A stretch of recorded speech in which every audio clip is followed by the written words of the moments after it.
Bienvenidos todos, yo soy Anderson Boscana en todas las redes, podemos seguir allí la conversación. Un abrazo especial a quienes comparten los contenidos de La Posta, ya saben que son las personas a las que quiero más en este mundo, mucho más que a las que nos comparten, aunque nos miren. No, mentira, si nos están mirando y no comparten no pasa nada. Ok, vamos a empezar con la entrevista. Bienvenido, asambleísta Daniel Mendoza. Gracias, Anderson, por la invitación y la oportunidad de tratar un tema tan importante. Empecemos directamente. ¿Ha vuelto usted a la orilla del correísmo?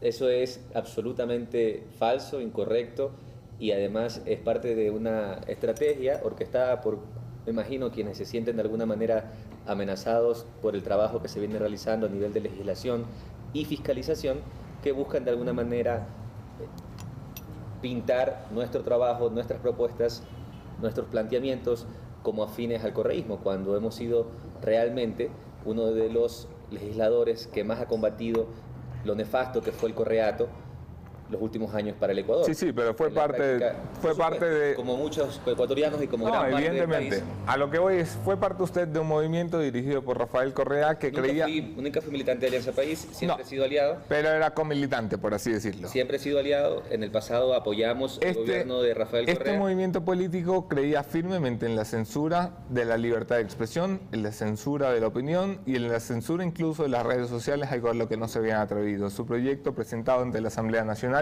que todavía no ha sido calificado, busca de alguna forma, para muchos, revivir el espíritu de censura en redes sociales. ¿Cómo responde usted, cómo presenta su proyecto y cómo nos lo puede explicar en pocas palabras? Que no es cierto. En la práctica, el proyecto solamente busca combatir tres grandes problemas, que es el discurso de odio, las noticias falsas y garantizar la privacidad de los datos. Y es simplemente una propuesta.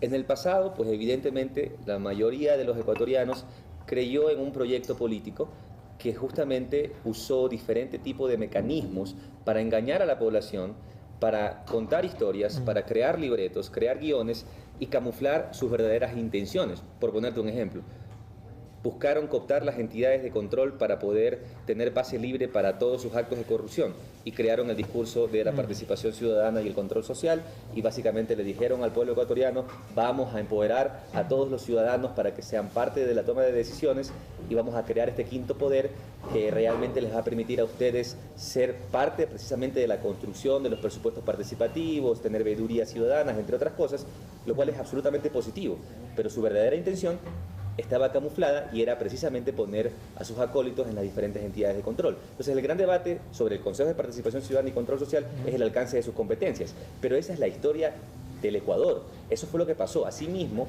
camuflaron un montón de intenciones, como fue el hecho de coartar la libertad de expresión con una ley sancionadora, perseguidora, que gracias a esta asamblea se logró reformar, y buscaron en ese entonces sí coartar la libertad de expresión. Yo me siento muy contento y orgulloso de ser un legislador que defiende apasionadamente la libertad de expresión, la libertad que puedes tener tú y que tiene cualquier ciudadano de criticarme, de poder emitir una opinión visceral, incluso negativa, sobre mí, y eso yo lo respeto y moriré, Anderson, moriré por defender tu derecho a expresarte. No, que no se muera nadie aquí, hombre, que esto es una entrevista, ¿no? Porque la libertad de expresión es realmente algo que nos apasiona, pero no se trata de eso. Te leo, Daniel, el artículo expreso, una parte del artículo expreso que habla de la prohibición que plantea tu proyecto de ley. La presente ley prohíbe la divulgación de información falsa o que no se la haya obtenido por confiables que perjudiquen a un tercero, ya sea persona natural o incluso que ponga en peligro la seguridad estatal, y su sanción será la cual disponga la normativa pertinente de acuerdo al daño causado. Así es. Nosotros no estamos proponiendo nada que sea que no sea noticia falsa, y quién lo decide. Ya te doy mi concepto de eso, pero nosotros, repito, no estamos proponiendo nada que sea incongruente con la legislación actual ya vigente en el Ecuador. Hace poco conversábamos contigo, ya han habido casos de ciudadanos que han sido incluso sentenciados con la actual legislación producto del delito de odio, que ya está tipificado. Pero si en este proyecto aprobado ya hay violaciones a derechos humanos, como la que hizo el señor alcalde de Loja con Janine Cruz cuando era concejal, que la metió presa por un tuit. Y esta es la gran oportunidad. Ya ha habido excesos en este país sin esta ley. Entonces, esta es la gran oportunidad, Anderson, de debatir sobre lo excesivo que pueden ser esas sanciones, esas penalidades, cuál es realmente la sanción justa para ese tipo de delito y construir con la ciudadanía, con los usuarios digitales más activos, un mejor documento, una propuesta que resuelva los problemas. Mira, Anderson, los problemas son evidenciables. Es decir, casos de víctimas, de familias que han sido destrozadas, de jóvenes que psicológicamente han sido realmente devastados, hombres y mujeres, como por ejemplo el caso de esta chica que fue reina, creo, de Ambato, de apellido Albán, que su expareja precisamente abusó de la confianza que ella tenía en él y divulgó un video íntimo atentando contra su privacidad, lo hizo viral y el daño psicológico y emocional que ella tuvo fue inmenso. El perjuicio está claramente identificado. Familias enteras que han sido víctimas de esto, a veces sentimos que es como un espacio virtual en el que no tenemos derechos, en el que hay que bajar los brazos, en el que no hay realmente un camino para poder defenderme. Entonces, ¿Cómo no? ¿Y dónde está el Código Penal? ¿Dónde está el Código Civil? ¿Dónde están las responsabilidades por lo que las personas dicen? Eso tú pregúntaselo a cualquier persona y en las entrevistas que tú puedes ver en los diferentes medios de comunicación. ¿Cuál es una de las críticas que se tiene a esta iniciativa? Es muy complejo, es titánico.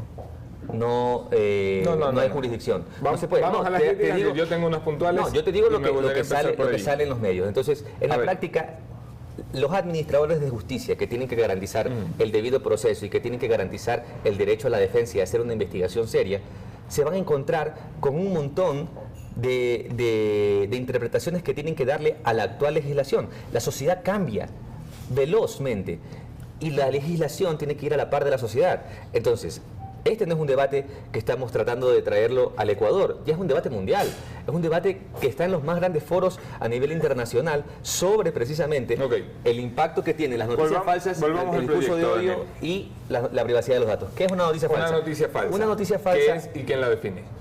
Anderson, tú eres periodista.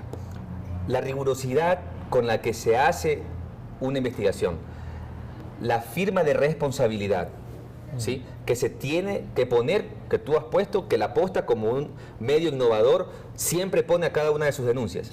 En todo lo que yo he visto, ustedes siempre dan la cara y ponen su firma de responsabilidad. ¿Cuál entonces es la patente de corso o el doble rasero que tienes que tener, o que tienen a la fecha, diferentes pseudos periodistas que detrás de portales que buscan justamente mantenerse en el anonimato, no incluyen una firma de responsabilidad para no hacerse responsable de lo que se dice? En este momento hay toda una agenda de desestabilización, y tú lo sabes, el Ecuador entero lo sabe, que está promovida por el Correato, una agenda de desestabilización permanente, creando guiones diariamente, libretos, contando historias y presentándolas a través de estos pseudos portales digitales.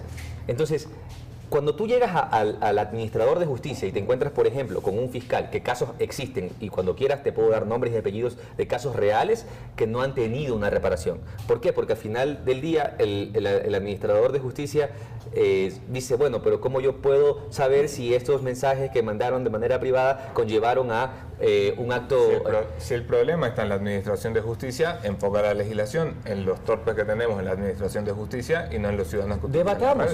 Es que no es sobre los ciudadanos, Anderson. En este momento, por ejemplo, hay un aporte muy importante que es correcto. Por ejemplo, yo apoyo el hecho de que un gran concepto y un gran aporte dentro de esta iniciativa debería ser la educación digital, debería ser la concientización de lo que significa el potencial positivo de las redes. Entonces, ¿por qué no garantizarlo mediante ley? La ley contra la violencia de género, Anderson, garantizó que se hicieran políticas, que se implementaran políticas públicas para garantizar la educación que disminuya la violencia de género. Te lo pongo de otra manera. Hoy están planteando un hecho público y notorio, la quema de unos camiones en la frontera colombo-venezolana. Sucedió 10 días atrás, escandalizó el mundo. Si tú lees un titular que dice la Guardia Nacional de Nicolás Maduro quemó la ayuda humanitaria, ¿eso es una noticia real o falsa? Si es tu criterio, si es tu opinión, tienes todo el derecho de decirlo. No es una opinión, si es un hecho. No. Un hecho. Tú desde tu cuenta personal... La Guardia Nacional quemó. Tú desde tu cuenta personal, desde tu red personal, emites un criterio y dices, la Guardia Nacional quemó las ayudas humanitarias que iban para todos los venezolanos que hoy están pasando los problemas que están pasando. Esa es tu opinión, ese es tu criterio, es tu derecho a expresarte. Si mañana hay eso una... no es una opinión, es un hecho. Si hay un portal, si hay una supuesta investigación con una nota periodística que quiere presentarse como un medio de comunicación y tú, sin haber contrastado la información, sin haber investigado y garantizado que hay una firma de responsabilidad de esa investigación, compartes esa información, entonces estarías potencialmente viralizando una noticia falsa. Pero tu derecho a expresarte, tu derecho a opinar sobre que Maduro es un dictador, Maduro es un dictador. Quiero escuchar todos esos argumentos, pero primero quiero que me responda la pregunta. ¿La quema de los camiones atribuida a la Guardia Nacional es una noticia cierta o falsa? Eso fue una realidad que sucedió en días pasados en la frontera. Yo le puedo mostrar titulares de medios de comunicación reconocidos, Telesur, cito uno de ellos, que tienen la versión exactamente al contrario. Usted va a decirle a uno de los medios de comunicación, tú tienes la razón y tú no. Tu noticia es cierta y la tuya es falsa. Esa es la línea editorial, no, Anderson. Para eso existe la firma de responsabilidad. El medio periodístico, el medio reconocido que tú mencionas, que ha hecho esa investigación y que difunde, yo no te digo que los medios de comunicación, todos los periódicos, todos los canales de televisión y todas las radios solamente dicen verdades. Por supuesto que hay casos y casos, pero eso ya es la responsabilidad que asume ese medio. Lo que buscamos es, como tú mismo lo has dicho, y otros voceros lo han expresado así, es generar, concientizar responsabilidad en los usuarios de carne y hueso, en los usuarios reales. Eso significa garantizarle derechos a los ciudadanos, a las personas que tienen familias, que tienen hijos, que tienen esposas, que tienen madres, ¿sí? Repito, mañana le sustraen a tu hermana el teléfono celular, se lo roban. Y en ese teléfono celular tenía fotos, videos íntimas. No quiero saberlo yo. Sí, pero tenía fotos íntimas que era la demostración de un acto de amor entre ella y su pareja. Y la persona que sustrajo el teléfono accede a esa información y la viraliza. Yo te aseguro, Anderson, te aseguro que así como centenas de jóvenes han sentido que es una batalla que no pueden pelear, una batalla que no encuentran un camino, bajan los brazos, porque no encuentran el camino, porque parece ser que estamos desprotegidos. ¿Qué propone tu ley para eso? Para mira, un caso como 41 estados de los Estados Unidos ya tienen penalizado lo que han denominado la pornovenganza, por ejemplo. Nosotros promovemos la defensa del derecho a la intimidad. Promovemos que mañana, y eso va a generar concentración. Mañana, mira... Pero ¿cómo lo proteges? ¿Cuál es la parte punitiva de la ley? ¿Cuál es la sanción que recibe quien lo hace? Es que eso es lo que tiene que trabajarse conjuntamente con la Administración de Justicia. Repito, si tú eres un usuario, y te llega a ti un video que tú sabes que no es obtenido legalmente, porque es un video íntimo de una pareja que tú conoces. Si tú sabes de que hay un marco jurídico que protege a los usuarios, que protege a los usuarios digitales de carne y hueso, vas a pensarlo dos veces antes de compartir esa información, pues.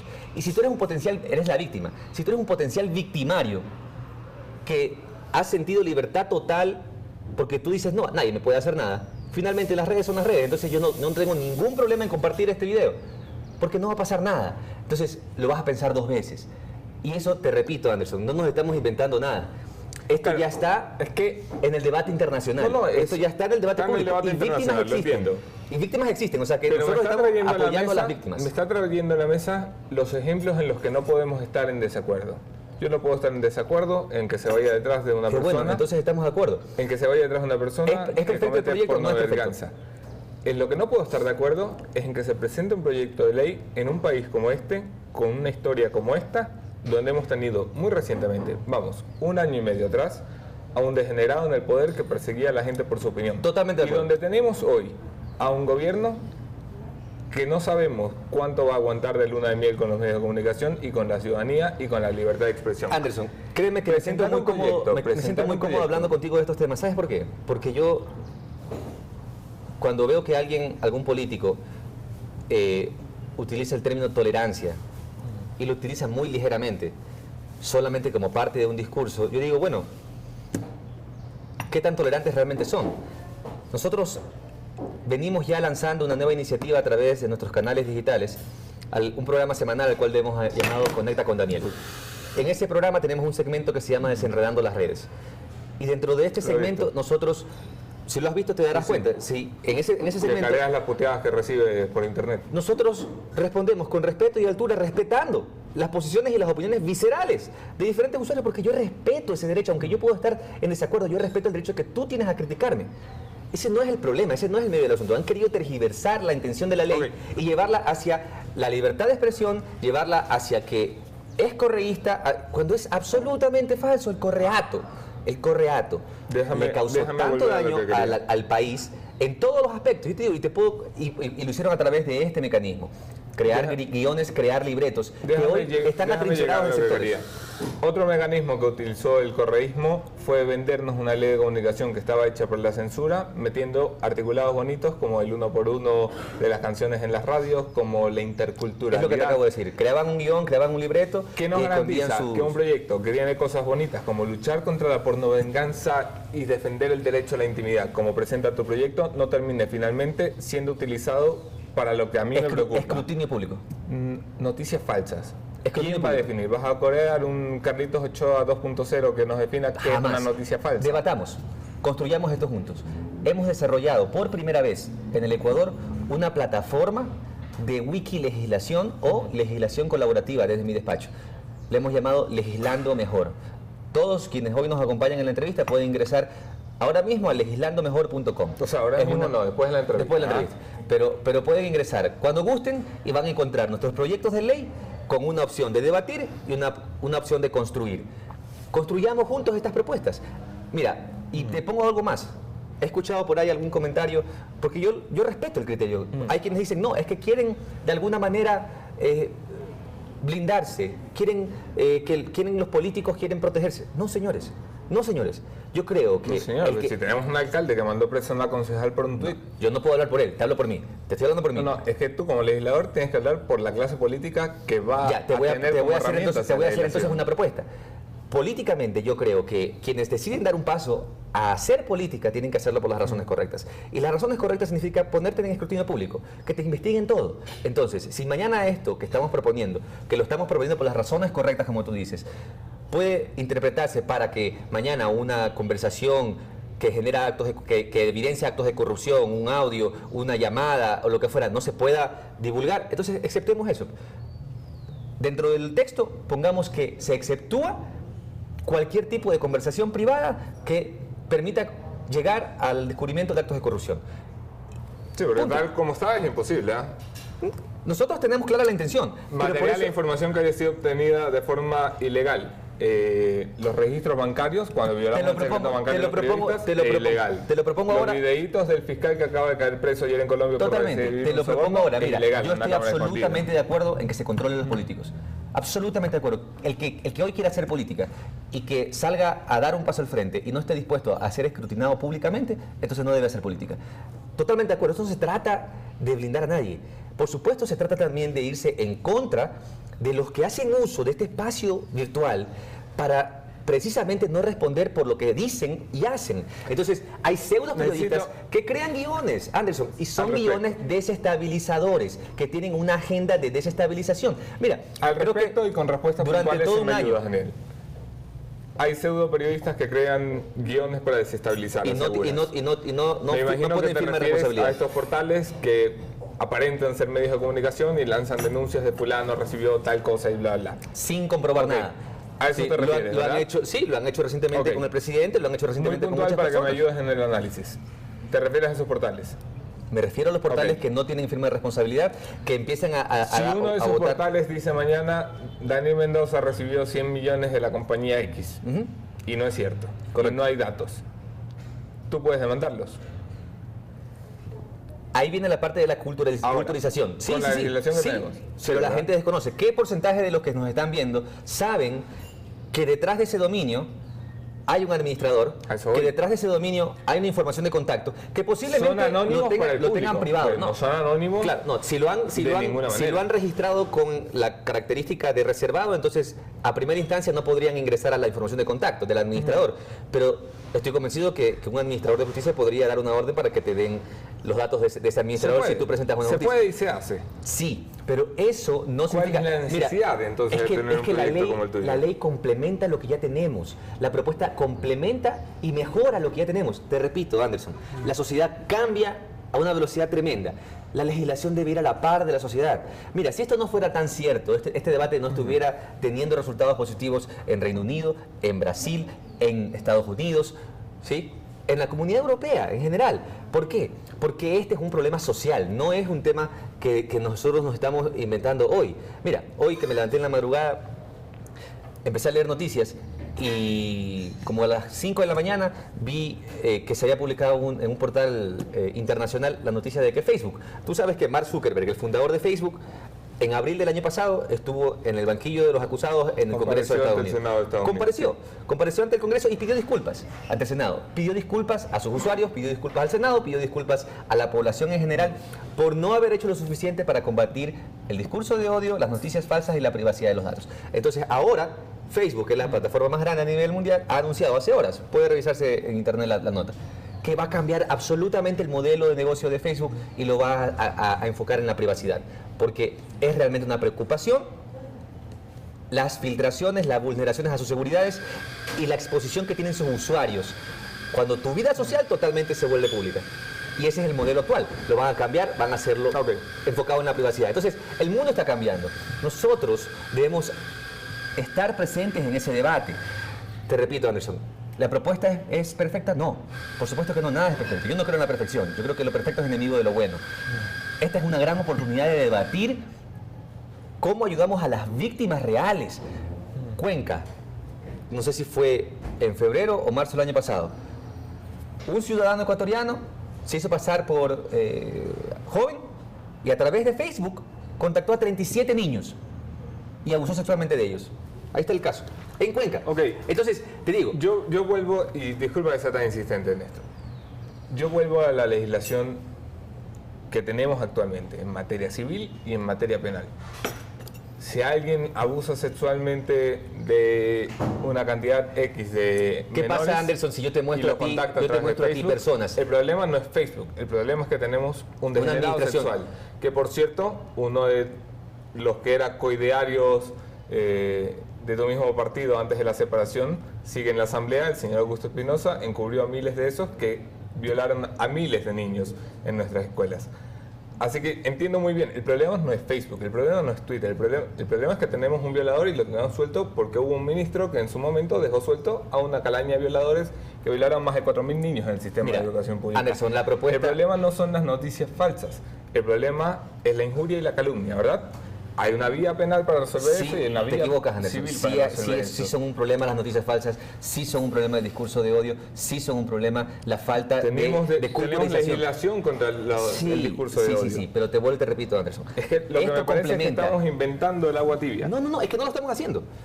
Bajo ningún momento lo estamos haciendo. Lo que estamos es diciéndoles a nuestros mandantes, a los usuarios reales, Anderson, a quienes tienen familia, a los usuarios de carne y hueso, que tienen derechos. Y les estamos dando una propuesta que está abierta a construirse colaborativamente con todos, con los usuarios más activos de las redes sociales y con los defensores más apasionados de la libertad de expresión como yo.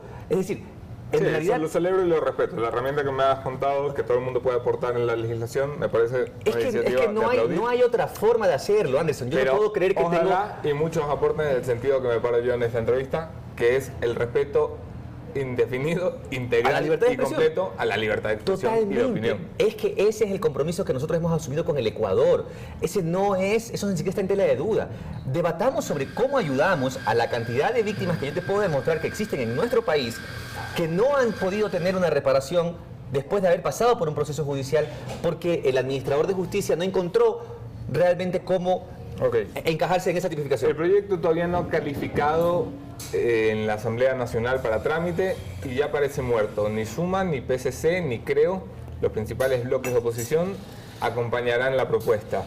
el correísmo está tan peleado con el morenismo que no creo que ponga una sola firma. No, los correístas, ¿Hacia dónde va este proyecto? los correístas han dicho públicamente estar en contra. Me parece positivo, porque cuando el correísmo está en contra, entonces significa que estamos en el camino correcto. Pero en todo caso, ¿hacia dónde va esto? Si no tiene el respaldo de nadie en la Asamblea Nacional. Mira, yo no creo que no tenga el respaldo de nadie. Primero que tiene la firma de respaldo de algunos compañeros asambleístas. No, evidentemente. Ya. De los necesarios. Segundo, no, más de los necesarios. Segundo, que este es un problema que todos reconocemos existe. Que todos los legisladores reconocemos está ahí. Quizás estamos en desacuerdo en la forma de abordar o prestar la atención al problema.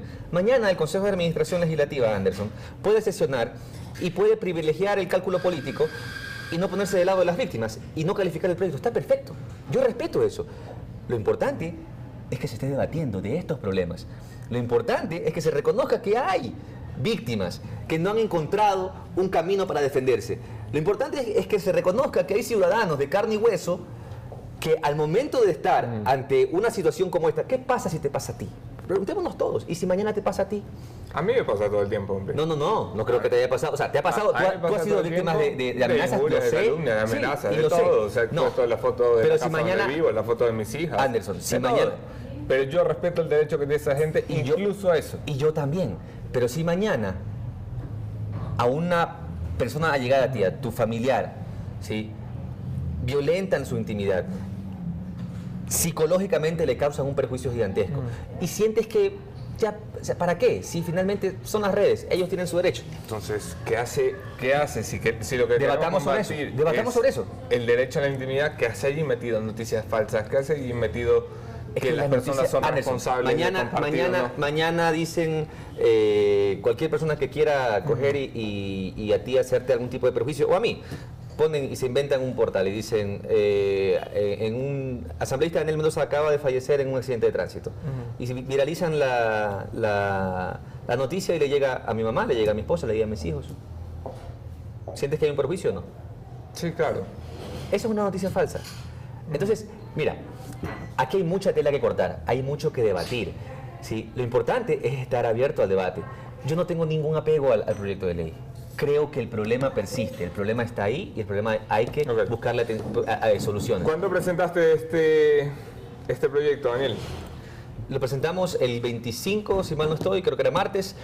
Estábamos en vacancia legislativa y lo presentamos junto con una serie de 7 proyectos de ley. Presentamos un paquete de 7 proyectos de ley que en su total dan 10 proyectos de ley. Que muchos critican como una jugada calculada y pensada de alguien que quiere llegar a la presidencia de la Asamblea para tener un buen cúmulo de proyectos de ley presentados y cumplir con la estadística. Lo único que demuestra el haber presentado esos 7 proyectos de ley durante la vacancia, número 1, es que el equipo nunca realmente estuvo de vacancia, el equipo de mi despacho. Número 2, es que estamos conectados con los intereses ciudadanos, porque debatamos sobre el proyecto de ley que reforma el Código Monetario Financiero, que busca tener un tratamiento diferenciado de las provisiones que tiene que hacer la banca pública versus la banca privada para buscar reducir las tasas de interés y garantizar créditos para los jóvenes emprendedores ecuatorianos. Debatamos sobre eso, debatamos sobre el bullying que todavía existe en las diferentes unidades educativas y que tenemos que buscar prevenirlo. Debatamos sobre nuestros productores. Debatamos sobre lo que me importa a mí en la política. ¿Quieres ir o no quieres ir a la presidencia de la Asamblea? A ver, creo yo que ese es un debate... ¿Esto es sí o no? Ese es un debate... Es una pregunta de, ¿quieres ir o no prematuro. quieres ir? Me parece que todos los legisladores que conformamos hoy este periodo legislativo tenemos la capacidad, tenemos la legitimidad, tenemos la legitimidad para poder en la Asamblea aspirar, llegar a representar a la primera función del Estado, al cuerpo de legisladores. ¿Tú aspiras a llegar a la presidencia de la Asamblea? Va a depender precisamente del bloque, va a dependir precisamente de las demás bancadas. Pero lo primero que depende es de tu aspiración. Mira, Anderson, ¿la aspiración no la tienes? A los compañeros que se me han acercado a ofrecer el apoyo, a proponer precisamente implementar toda una hoja de ruta para buscar llegar a ese objetivo, yo les he dicho lo mismo.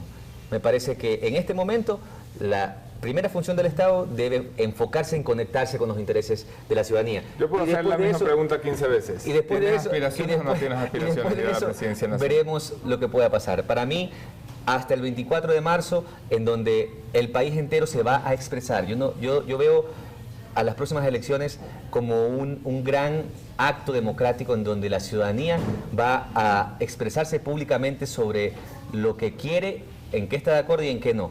Por lo tanto, el 24 de marzo vas a hacer públicas tus aspiraciones. hazme la pregunta el 25. Hazme la pregunta el 25. Pero ya sabes la respuesta hoy. No creo que en este momento una respuesta ni positiva ni negativa sea acertada, porque me parece que todavía la Asamblea necesita enfocarse y demostrarle a los ciudadanos que está conectado con los intereses que ellos tienen. Vuelvo e insisto, porque de los 10 proyectos de ley que hemos presentado, que son todos importantes... Te cambio la línea. ¿Cómo evalúas la presidencia de Elizabeth Cabezas? Importante, la evalúo como meses en los cuales se recuperó la capacidad de dialogar con las diferentes bancadas. La evalúo como haber salido de un conflicto complejo para la primera función del Estado. Fue una válvula de escape que permitió precisamente darle estabilidad a la primera función del Estado y aportar a la estabilidad ciudadana. Critico que nos hayamos quedado precisamente en esa agenda de confrontación, de escándalo, y que se haya priorizado esa agenda, ¿sí? Eso creo que debe cambiar en quien sea que asuma el reto de ser el nuevo presidente o presidenta de la Asamblea. Quien sea. ¿Le darías tu voto a la reelección de Elizabeth Cabezas? Por supuesto. ¿Sí? Sí, por supuesto. Como se lo daría a cualquiera de los demás compañeros del bloque, sin ningún problema. Porque creo que todos los que estamos hoy en la Asamblea tenemos la legitimidad, tenemos la capacidad para asumir un reto como ese. Pero repito, en este momento creo que es un debate prematuro. Creo que hay que, primero, demostrarle a los ciudadanos que la primera función del Estado, la más importante, está realmente sintonizada con esos intereses. Y eso es lo único que nosotros hemos venido trabajando. Mira, el primer año de este periodo, Anderson, tú eres testigo y consciente de que el trabajo desde mi despacho se enfocó mucho más en la fiscalización. ¿No es cierto? Se enfocó más de 8 juicios políticos sustanciados en la comisión, fui interpelante del primer juicio político, tuvimos que presidir la Comisión Ocasional de la Consulta Popular, se derogó la ley de plusvalía, se reformó la Ley Orgánica de Participación Ciudadana y Control Social, que hoy permite elegir democráticamente a los consejeros, y llegamos a la conclusión de que necesitábamos en los siguientes meses dedicarnos exclusivamente a la generación de normativa. Entonces, nosotros hemos fiscalizado, sin que eso signifique que has dejado de fiscalizar lo pasado, lo presente y lo futuro, pero enfocarte ahora sí en resolver los problemas ciudadanos. Lo presente no tanto, ¿no? Que aquí la fiscalización ha sido todos de funcionarios del gobierno de Correa que habían restado. Nosotros no tenemos ningún tipo de reparo en investigar, lo hemos hecho en este momento. Tenemos una investigación profunda a nivel de sectores estratégicos, ¿sí? de lo que los mal llamados proyectos emblemáticos le han causado en perjuicio al Ecuador. Había un ministro del gobierno de Lenín Moreno que está siendo investigado por la Asamblea Nacional. ¿Un ministro de los actuales? Sí.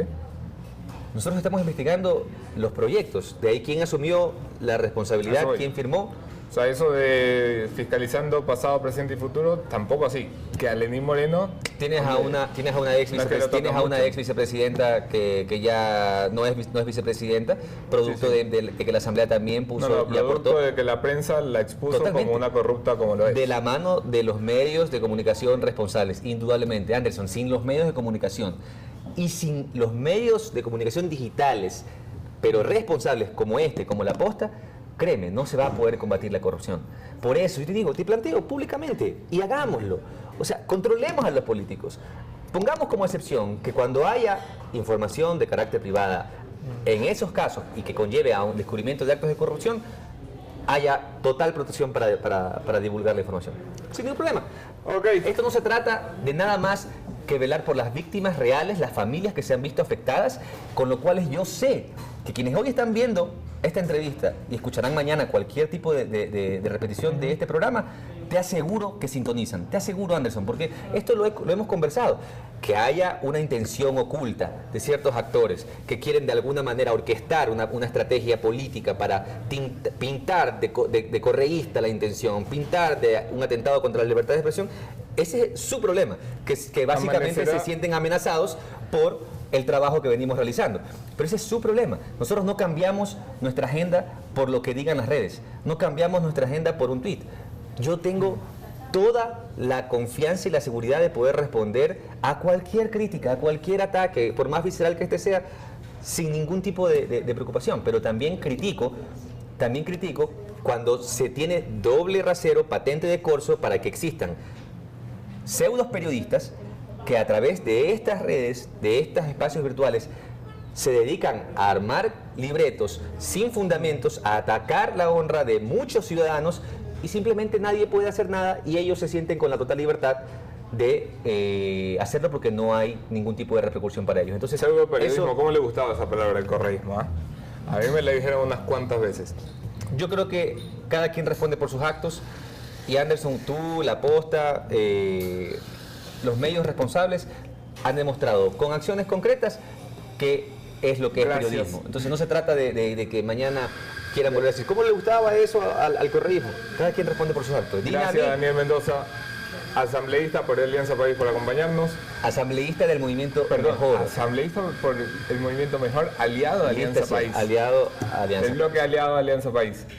Te vas sin responder si quieres ir a la presidencia de la Asamblea Nacional, ¿ah? Me voy, te pido que me lo preguntes el 25, ¿sí? Con la amistad que nos une te pido que me lo preguntes el 25. Aprovecho este último espacio para, por ejemplo, responderle a tu compañero, a quien respeto muchísimo, a Luis Eduardo. El día de ayer se mandó un tuit y yo le digo, respetado Luis, primero... ¿Qué dijo el Vivanco? La ley... No, es que lo tengo bloqueado, Vivanco. Ah, ya, dijo que es una intención patética de un rezago correísta.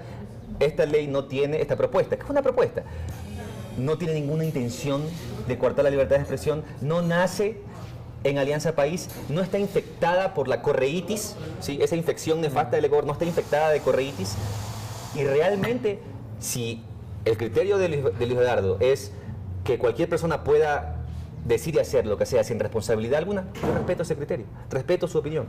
No la comparto, pero la respeto. Entonces, debatamos sobre esto. Es lo importante. No tenemos por qué cerrarnos al debate. ¿Sí? Y lo importante es reconocer que hay víctimas, personas reales, de carne y hueso, no cuentas fantasmas, personas reales de carne y hueso que han sido afectadas. Muchas gracias, Daniel Mendoza. Eso es todo. Con ustedes, mi conclusión de esta mañana, el punto final. Gracias por acompañarnos.